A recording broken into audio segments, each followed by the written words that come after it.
très chers tous. Ça dépend du jour, du lieu où vous vous trouvez. Autre personne, je peux dire bonsoir. Je peux me dire ça va plus loin en Kinyaranda, Mwaramouche, à Makuru. Je peux dire plus loin, même encore en Kiganda, Djobaleko. Vous qui me suivez, c'est l'apôtre Willy Bakenda, le Major 5.0.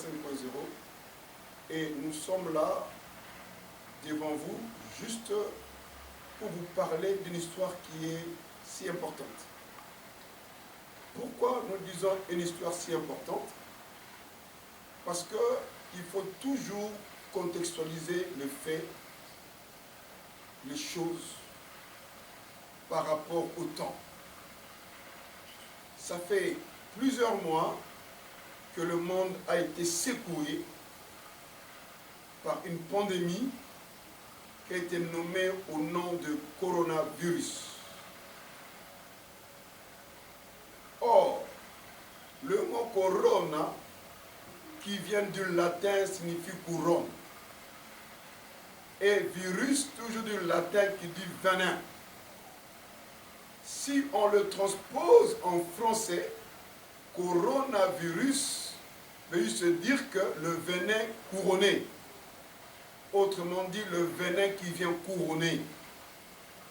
Et il vous conviendra avec moi que le thème que nous exploitons avec vous, c'est un thème important. Parce que en cette période pandémique, quel est le rôle de l'Église? Et quand on dit pandémique, qui vient du pandémie, c'est une épidémie qui dévaste le monde, qui affecte le monde et la majorité du globe. Et tout le monde est censé connaître et savoir que le coronavirus a frappé le monde entier à plein fouet. Et on a tous vu les nations fortes, puissantes, matériellement, financièrement, technologiquement, comment ils ont été secoués par le fait corona. Et c'est sur ce thème, cette pensée, cette lancée, que moi, l'apôtre Willy Bakenda, je viens parler sur le rôle de l'Église en cette période pandémique. Si je parle de rôle de l'Église, parce que je suis quelqu'un de l'Église, je suis apôtre de ministère et théologien de formation. Je fais ma théologie chez l'Assemblée de Dieu. Donc du coup, ce que je dis, je suis en maîtrise de l'expliquer. De prime abord, le confinement ne commence pas d'aujourd'hui. Beaucoup de gens sont étonnés d'écouter le mot confinement. Non. Le confinement, c'est un mot français. Les francophones le connaissent. Et le confinement, ce n'est pas à cause de ce virus, de cette pandémie, non. Et depuis la nuit de temps, même au temps de Jésus, au temps de la Bible, il y avait le confinement. Il vous souviendra avec moi que Jésus, après sa mort, les disciples, après sa mort, avant son enlèvement, les disciples étaient tous ensemble, réunis en prière. C'est ça le confinement. Voilà pourquoi le rôle de l'Église, cette période de confinement, l'Église doit se réunir en prière. L'Église doit prier pour stopper ce fléau, doit prier pour faire éclater la puissance de Dieu. Pour faire voir au monde que la main puissante et agissante de Dieu n'est pas courte. Donc le confinement, ce n'est pas une histoire créée par les scientifiques, par les occidentaux, non. Mais le confinement depuis la nuit des temps. À la Pentecôte, ils étaient tous réunis ensemble en prière. Et c'est en priant que le fusion du Saint-Esprit est venu. C'est descendu sur eux. Ils étaient baptisés de l'Esprit de Dieu. Et moi, je crois qu'en cette période de confinement, Dieu est en train de baptiser son église. Mais que doit faire l'église dans cette période? Les autorités ont dit de partout qu'on bloque les églises, qu'on forme des églises pour la sécurité sanitaire en observant le geste barrière. Ça c'est vrai, ça c'est l'autorité administrative politico-administrative. Mais l'Église, quel est son rôle à cette période? L'Église, en cette période, doit capitaliser cette situation. Comme disent les politiciens, faire une récupération politique. Et donc, du coup, l'Église, en cette période, doit faire une récupération spirituelle pour ramener les enfants de Dieu devant la face de Dieu. Parce qu'en cette période pandémique, où on a réduit l'Église au silence, Dieu nous ramène au temps de l'Église primitive, au temps de l'Église des maisons, des familles. Et en ce moment, en cette période, les serviteurs de Dieu, les pasteurs avisés, ont fait naître des cellules de prière, où les gens se retrouvent, qui prient. Vous savez quoi, enfants de Dieu? Il faut bien suivre ce que disent les autorités. On a interdit le rassemblement de 15, tout au plus 20 personnes, pas au-delà de ce montant. Donc à 15, à 20, en respectant les gestes barrières et la distanciation, on peut se réunir et prier Dieu. En cette période pandémique, l'Église doit évangéliser. L'Église doit annoncer la bonne nouvelle. Parce que tous nous avons vu comment la science a échoué. Et quand l'homme échoue, c'est là que Dieu s'élève pour agir. Et maintenant, quel fait le bien cette période? L'Église doit s'élever en prière et en évangélisant. Tous nous sommes censés le savoir. Parce que tous nous suivons les informations que les Occidentaux, les gens les plus futés en intelligence, ils ont échoué.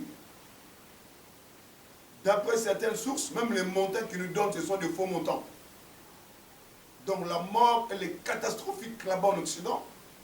Mais ici, en Afrique, Dieu nous a protégés.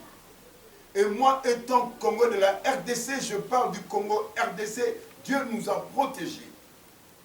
Parce qu'à la ville où moi je suis à la ville de Kinshasa. Démographiquement, Kinshasa a 10 millions d'habitants. Et à 10 millions d'habitants, on n'est même pas à 1500 atteints. Donc c'est pour dire que cet effet Corona n'a pas d'effet en Afrique, en RDC et de ce quoi à Kinshasa. Et moi je dis pourquoi? Parce que du moins, à cause de la souffrance, à cause du malheur, le Congolais a prié, le Quinois a prié, et Dieu nous a protégés. Voilà pourquoi l'Église, dans cette période pandémique, l'Église doit s'élever. L'Église doit annoncer la bonne nouvelle. L'Église doit élever le nom de Jésus. Ça, c'est mon humble avis. Ce que nous vivons maintenant, en ce moment, elle est eschatologique. Nous sommes à une période eschatologique ou pré-eschatologique. Avant, je ne sais pas si vous, mais moi, à ma connaissance, ce que nous sommes en train de vivre en ce moment n'a jamais existé dans ce monde. Où le monde est devenu vide, où le monde est bloqué, où le monde, les économies tombent. Même les Français, ils ont déconfiné, mais c'est un déconfinement qui est à contre-cœur parce que l'économie a chuté. Voilà, ils sont obligés de déconfiner pour que les gens travaillent, question de relever l'économie. Mais la vision finale de cette pandémie est que l'économie du monde baisse. Comme ça, nous puissions tous avoir une seule économie. C'est-à-dire que c'est le nouvel ordre mondial qui va gérer ce monde. Voilà pourquoi il nous prépare à la marque de la bête. Jadis, j'allais au supermarché sans qu'on contrôle ma température. Mais maintenant, quand au supermarché, on contrôle ta température. Et je crois que cela viendra aussi pour entrer dans la banque. Pour aller aussi à l'hôpital, je crois que ça va venir. Parce que je marchais, je suis entré dans un magasin. J'ai dit un magasin, mais avant d'y entrer, on demande de laver les mains, et après laver les mains, on demande de mettre de devoir de température. Donc du coup, ça nous ramène, ça nous prépare à la marque de la bête. Parce qu'il est écrit que celui qui n'aura pas la marque ne pourra pas acheter, ne pourra pas vendre, ne pourra rien faire. Donc cette pandémie est une pandémie eschatologique qui nous prépare à la rencontre de l'époux, parce que bientôt Christ reviendra. Voilà pourquoi l'Église doit s'élever. L'Église doit s'élever, l'Église doit prier, l'Église doit annoncer la parole de Dieu. Parce que l'Église doit capitaliser cette période. L'Église ne va fermer les bras parce que les autorités n'y compris pas. J'ai suivi hier le chrétien catholique de la France. Ils ont monté une vidéo pour dire au président français, comme il a déconfiné les magasins, qu'il déconfine aussi l'Église. Donc pour dire quoi? Donc la vision totale de cette pandémie, c'est faire taire l'Église. Empêcher Dieu d'agir. Empêcher l'œuvre de Dieu d'y aller. Parce qu'il prépare l'arrivée de l'Antichrist. Voilà pourquoi, en cette période pandémique, l'Église ne doit pas baisser les bras.